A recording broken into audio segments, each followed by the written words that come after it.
ಶಿವಸೇನಾ ಪ್ರೀತಿಸೋದು ಒಂದು ಮಹಾತ್ಮ ಗಾಂಧಿ ಹೆಸರಿರುವಂಥ ಯೋಜನೆಯನ್ನು ರಾಮ್ಜಿ ಅಂತ ಇಡ್ತಾ ಇದ್ದೀರಿ ಅಂತ ಆರೋಪನೆ. ನಮಗೆ ಭಾರತೀಯ ಜನತಾ ಪಾರ್ಟಿಗೆ ನಮಗೆ ಸಂಪೂರ್ಣ ಗೌರವ ಮತ್ತು ವಿಶ್ವಾಸ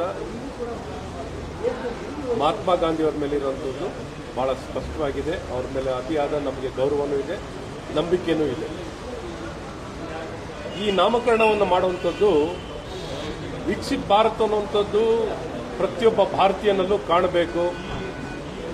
ಪ್ರತಿಯೊಬ್ಬ ವ್ಯಕ್ತಿ ಯಾವ ರೀತಿ ಅಭಿವೃದ್ಧಿ ಹೊಂದಂಥ ರಾಷ್ಟ್ರವಾಗಬೇಕು, ವಿಕಸಿತ ಭಾರತ ಆಗಬೇಕು ಅಂದರೆ ಯಾವ ರೀತಿಯ ಪ್ರಯತ್ನಗಳು 2047 ಇಟ್ಕೊಂಡಿರುವಂಥ ಒಂದು ಗುರಿ ಇದು. ಇವತ್ತೇನು ನರೇಂದ್ರ ಮೋದಿಯವರು ಈ ಕಾಲಕ್ಕೆ ನಾವು ಎಲ್ಲವನ್ನೂ ಇಲ್ಲೇ ಮಾಡ್ತೀವಿ ಅನ್ನೋದಲ್ಲ, ಒಂದು ಗುರಿ ಇಟ್ಕೊಂಡು ನಾವು ಪ್ರತಿಯೊಬ್ಬ ಭಾರತೀಯನು ಹೇಗೆ ಇದಕ್ಕೆ ತೊಡಗಿಸ್ಕೋಬೇಕು ಅನ್ನುವಂಥದ್ದು ಬಹಳ ಸ್ಪಷ್ಟವಾಗಿರುವಂಥ ಉದ್ದೇಶವಾಗಿದೆ. ಹಾಗಾಗಿ ಕಾಂಗ್ರೆಸ್ಗೆ ಯಾವಾಗಲೂ ದುರುದ್ದೇಶ ಬಿಟ್ಟರೆ ಸದುದ್ದೇಶ ಇರುವೇ ಇಲ್ಲ. ಅವರ ರಾಷ್ಟ್ರ ಕಟ್ಟೋದ್ರಲ್ಲಿ ಇನ್ನೂ ಹೆಚ್ಚಿನ ಸ್ಪಷ್ಟತೆ, ಇನ್ನೂ ಉತ್ತಮವಾಗಿ ಪ್ರಯತ್ನ ಮಾಡೋದ್ರಲ್ಲಿ ಅವರ ಗುರಿ ಇಲ್ಲ. ಖಂಡಿತ ಇವತ್ತು ವಿಕಸಿತ ಭಾರತ ಅಂದರೆ ಪ್ರತಿಯೊಬ್ಬ 140 ಕೋಟಿ ನಾಗರಿಕರಿಗೆ ತಿಳುವಳಿಕೆ ಆಗಬೇಕಂದ್ರೆ ವಿಕಸಿತ ಭಾರತದಲ್ಲಿ ಎಷ್ಟು ಜನ ಹೇಳಲಿಕ್ಕಾಗುತ್ತೆ ಹೇಳಿ. ವಿಕಸಿತ ಭಾರತ ಅನ್ನುವಂಥದ್ದು ನಮ್ಮ ಗುರಿಯಾಗಿರೋದು 2047 ಒಳಗೆ ಏನೆಲ್ಲ ಪ್ರಯತ್ನ ಮಾಡಬೇಕು, ಏನೆಲ್ಲ ನಮ್ಮ ನಡೆಯಾಗಿರಬೇಕು, ಪ್ರತಿಯೊಬ್ಬ ವ್ಯಕ್ತಿನೂ ಒಬ್ಬ ಜವಾಬ್ದಾರಿಯುತವಾಗಿ ಈ ದಿಕ್ಕಲ್ಲಿ ಪ್ರಯತ್ನ, ಎಲ್ಲರ ಪ್ರಯತ್ನದಿಂದ ವಿಕಸಿತ ಭಾರತವನ್ನು ಮಾಡಲಿಕ್ಕಾಗುತ್ತೆ. ಕೆಲವೇ ವ್ಯಕ್ತಿಗಳಿಂದ ಮಾಡಲಿಕ್ಕಾಗಲ್ಲ. ಹಾಗಾಗಿ ಎಲ್ಲರೂ ಭಾಗಿಗಳಾಗಬೇಕು. ರಾಷ್ಟ್ರಪಿತ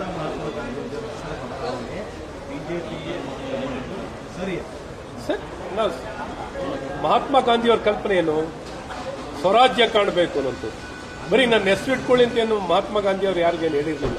ನನ್ನ ಹೆಸರು ಇಟ್ಕೊಂಡು ನನ್ನ ಹೆಸರಲ್ಲಿ ನೀವೇನು ಬೇಕಾದ್ರೂ ತಪ್ಪನ್ನು ಮಾಡಿ ಈ ಮಹಾತ್ಮ ಗಾಂಧಿಯವರ ಹೆಸರು ಇಟ್ಕೊಂಡು ಈ ಗಾಂಧಿ ಕುಟುಂಬದವರು ಅವರ ಕುಟುಂಬನೇ ಗಾಂಧಿ ಕುಟುಂಬವನ್ನು ಮಾಡಿಕೊಂಡು ಈ ಕಾಂಗ್ರೆಸ್ ಪಕ್ಷದವ್ರ ಮತಯಾಚನೆ ಅವ್ರು ಅವತ್ತೇ ಕಾಂಗ್ರೆಸ್ ಪಕ್ಷನ ವಿಸರ್ಜನೆ ಮಾಡಿ ಅಂತ ಹೇಳಿ, ವಿಸರ್ಜನೆಯನ್ನು ಮಾಡಿ ಮುಂದಕ್ಕೆ ಹೋಗಿ ಅಂತ ಅವ್ರ ಮಾತು ಕೇಳಿದಾರಾ? ವಿಸರ್ಜನೆಯನ್ನು ಕಾಂಗ್ರೆಸ್ ಪಕ್ಷನ ಮಾಡಲಿಲ್ಲ. ಗಾಂಧಿ ಅವರ ಹೆಸರನ್ನ ಇವ್ರ ಕುಟುಂಬಕ್ಕೆ ಹೆಸರಿಟ್ಕೊಂಡು ಅವ್ರ ಹೆಸರನ್ನ ದುರ್ಬಳಕೆ ಮಾಡ್ತಿರುವಂಥದ್ದು ಅಂತ ಕುಟುಂಬವೇ ಅಂತ ವ್ಯಕ್ತಿಗಳೇ ಕಾಂಗ್ರೆಸ್ ಪಕ್ಷ. ಈ ಕಾಂಗ್ರೆಸ್ ಪಕ್ಷದ ಬಗ್ಗೆ ಮಹತ್ವ, ಅವರ ಮಾತಿಗೆ ಏನು ಮಹತ್ವ ಕೊಡುವಂತ ಪ್ರಶ್ನೆನೇ ಇಲ್ಲ. ಒಂದು ದಿನ ಎಕ್ಸ್ಟೆಂಡ್ ಮಾಡಿದ್ದಾರೆ ಉತ್ತರ ಕರ್ನಾಟಕ, ಹಾಗೆ ಅಭಿವೃದ್ಧಿನೇ ಆಗ್ತಾ ಇಲ್ಲ.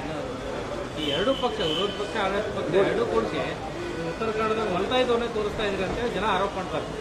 ಖಂಡಿತ ನೋಡ್ರಿ, ಇವತ್ತಿನ ಚರ್ಚೆ ಸರ್ಕಾರ ಏನನ್ನು ಮಾಡಬೇಕು ಅಂತ ಬಹಳ ಸ್ಪಷ್ಟವಾಗಿ ಇವತ್ತೆಲ್ಲ ಸದಸ್ಯರುಗಳು ತಿಳಿಸಿದ್ದಾರೆ. ಈ ಸಲಹೆಗಳನ್ನು ತಗೊಂಡು ಸರ್ಕಾರ ಅನುಷ್ಠಾನವನ್ನು ಮಾಡಬೇಕು, ಆ ದಿಕ್ಕಿನಲ್ಲಿ ಪ್ರಯತ್ನಗಳನ್ನು ಮಾಡಬೇಕು. ಈ ಪ್ರಯತ್ನವನ್ನು ಮಾಡದೆ ಬರೀ ನೆಪ ಮಾತ್ರದಲ್ಲಿ ಮಾತುಗಳನ್ನು ಕೇಳುವಂಥ ಕೆಲಸಗಳು ಆಗ್ತಿದೆ. ಖಂಡಿತ ಈ ದಿಕ್ಕಿನಲ್ಲಿ ಶಿಕ್ಷಣದಲ್ಲಿ ಬಹಳಷ್ಟು ಸುಧಾರಣೆಗಳನ್ನ ಕಾಣಬೇಕು, ಆರೋಗ್ಯ ಕ್ಷೇತ್ರದಲ್ಲಿ ಕಾಣಬೇಕು, ಮೂಲಭೂತ ಸೌಕರ್ಯದಲ್ಲಿ ಮತ್ತು ಭ್ರಷ್ಟಾಚಾರ, ಈ ಭ್ರಷ್ಟಾಚಾರ ಮುಕ್ತವಾಗಿ ಮಾಡಿದ್ರೆ ಇನ್ನೂ ಹೆಚ್ಚಿನ ನಾವು ಅಭಿವೃದ್ಧಿಯನ್ನು ಕಾಣಲಿಕ್ಕೆ ಸಾಧ್ಯವಾಗುತ್ತೆ ಅನ್ನೋದು ಬಹಳ ಸ್ಪಷ್ಟವಾಗಿದೆ. ಒಟ್ಟಾರೆ ಈ ದಿಕ್ಕಿನಲ್ಲಿ ಎಲ್ಲರೂ ಪ್ರಯತ್ನವನ್ನು ಮಾಡಬೇಕು. ಪ್ರತಿಪಕ್ಷವಾಗಿ ಸರ್ಕಾರ ವಿಫಲವಾದಾಗ ಸರ್ಕಾರಕ್ಕೆ ಮನವರಿಕೆ, ತಿಳುವಳಿಕೆ ಅನ್ನು ಕೊಡಲಿಕ್ಕೆ ಇವತ್ತು ಪ್ರತಿಪಕ್ಷ ಜವಾಬ್ದಾರಿಯುತವಾಗಿ ನಮ್ಮ ಪ್ರಯತ್ನವನ್ನು ನಾವು ಮಾಡ್ತೇವೆ. 13 ಅಧಿವೇಶನ ಆದರೂ ಉತ್ತರ ಕರ್ನಾಟಕಕ್ಕೆ ನ್ಯಾಯ ಕೊಡಲಿಲ್ಲ. ಇನ್ನು ಎಷ್ಟು ಅಧಿವೇಶನ ಮಾಡೋರಿದ್ದೀರಿ? ಈ ದಿಕ್ಕಲ್ಲಿ ಸರ್ಕಾರಗಳು ಇನ್ನೂ ಹೆಚ್ಚಿನ ಆದ್ಯತೆ ಕೊಟ್ಟು ಕೆಲಸ ಮಾಡಬೇಕಾಗಬೇಕಾಗುತ್ತೆ, ಕೆಲಸ ಮಾಡುವಂಥದ್ದಾಗುತ್ತೆ. ಮತ್ತು ಎಲ್ಲರೂ ಸೇರಿ ಎಲ್ಲರೂ ಕೂಡಿ ಮಾಡುವಂಥ ಕೆಲಸ ಈ ದಿಕ್ಕಲ್ಲಿ ಪ್ರಾಮಾಣಿಕ ಪ್ರಯತ್ನ ಆಗ್ತಿದೆ ಅಂತ. ದುಡ್ಡು ಹೋಗಿದಾವಲ್ಲ, ಕೋಟಿ ದುಡ್ಡು. ಅದಕ್ಕೆ ಹೇಳಿದ ಭ್ರಷ್ಟಾಚಾರ ಮುಕ್ತ ಮಾಡಬೇಕು. ದುಡ್ಡು ಎಲ್ಲಿಗೆ ಹೋಗಿದೆ ಅಂತ ನೋಡಬೇಕು.